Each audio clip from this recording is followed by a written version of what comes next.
il était utile pour moi. Je commence à le considérer comme de la poudre. Pourquoi? Parce que lorsqu'il a connu Jésus, sa vie ne dépendait plus de lui-même. Mais sa vie dépendait d'un homme qu'on appelle Jésus-Christ. L'apôtre Paul, pour aller même dans une autre village, dans une autre ville, dans un autre village, il était maintenant dirigé par Dieu. Si Dieu dit à Paul d'aller dans une autre village, dans une autre ville, ou dans un autre village, l'apôtre Paul, il était conduit par Dieu. Il était conduit par le Seigneur. Parce que sa vie dépendait du Seigneur. Et cette vie de Paul, étant un homme qui a reçu le Seigneur, lui à son tour, il a présenté cette vie, ce comportement chez les Corinthiens qui ne connaissaient pas le Seigneur, qui suivaient leur foi, qui suivaient leur Dieu. Il les a montrés qu'il y a un seul Dieu. Alléluia. Amen. Ici, c'est la lettre que l'apôtre Paul parle. La Bible nous parle d'un peuple. Le peuple d'Israël. Après avoir été en Égypte, à leur sortie, comme Dieu avait promis une promesse à Abraham. Hier, on avait parlé de ça. À cause de l'obéissance d'Abraham, il avait obéi à Dieu. Et il était accédé aux promesses que Dieu lui avait données.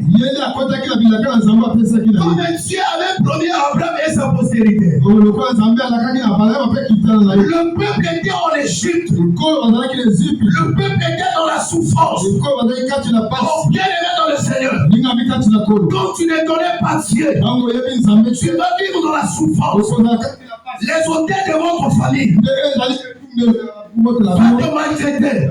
Tu seras un esclave du diable. Est-ce que quelqu'un me comprend ce soir? Bien aimé dans le Seigneur. D'abord, le peuple de Dieu, il vivait, peu importe qu'ils étaient dans la souffrance. Mon frère, même s'il n'y a pas d'argent, ma soeur, même s'il y a quelque chose qui ne marche pas, n'abandonne pas le Seigneur. Garde ta foi en Jésus. Restons obéissants à Dieu. Qui ne donne ni le sommeil, autant convenable, il va auprès de toi. Autant convenable, il va te délivrer. Autant convenable, il rentrera dans tes combats. Est-ce que quelqu'un me comprend? Alléluia. Amen. Bien-aimé dans le Seigneur, les enfants d'Israël, ils étaient restés fidèles à leur Dieu. Dieu a envoyé Moïse afin de les délivrer. Lorsque Dieu les a délivrés, pour les amener au pays là où Dieu avait promis, dans le pays de Canaan. Alléluia. Amen. Suis-moi attentivement. Alléluia. À leur sortie, Dieu qui est Dieu, lui qui n'aime pas les désordres, lui qui aime la droiture. Qu'est-ce que Dieu a fait? Puisque Moïse, il était un mentor pour le peuple d'Israël. Suis-moi attentivement. Alléluia. Amen. Puisque Moïse, il était un mentor pour le peuple d'Israël.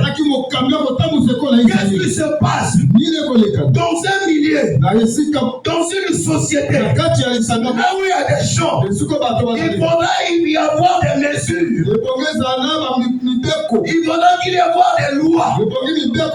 Alléluia. Les lois qui vont leur permettre de vivre. Mais cette loi que Dieu donne à Moïse, c'était afin que les enfants d'Israël puissent se comporter convenablement à ce qui a été écrit dans cette loi. Alléluia. Dieu appelle Moïse. Il appelle Moïse à la montagne. Et Dieu lui dit, Moïse, voici ces choses que je t'ai montrées. Écris cela pour que ça reste comme la loi à mon peuple. Alléluia. Amen. Moïse, il a pris la pierre. Parce qu'en ce temps-là, il n'y avait pas de stylo. Moïse, il prend la pierre. Il va écrire. Il a écrit dessus les 10 commandements. Alléluia. Amen. Or les lois là, c'était afin que les enfants d'Israël puissent marcher convenablement devant la face de Dieu. Parce que les choses ne sont pas comme des bêtes qui doivent marcher ça et là sur le loi. Mais Dieu, il a donné les lois aux enfants d'Israël afin qu'ils se comportent convenablement. Et dans cette loi, il y avait aussi la condamnation.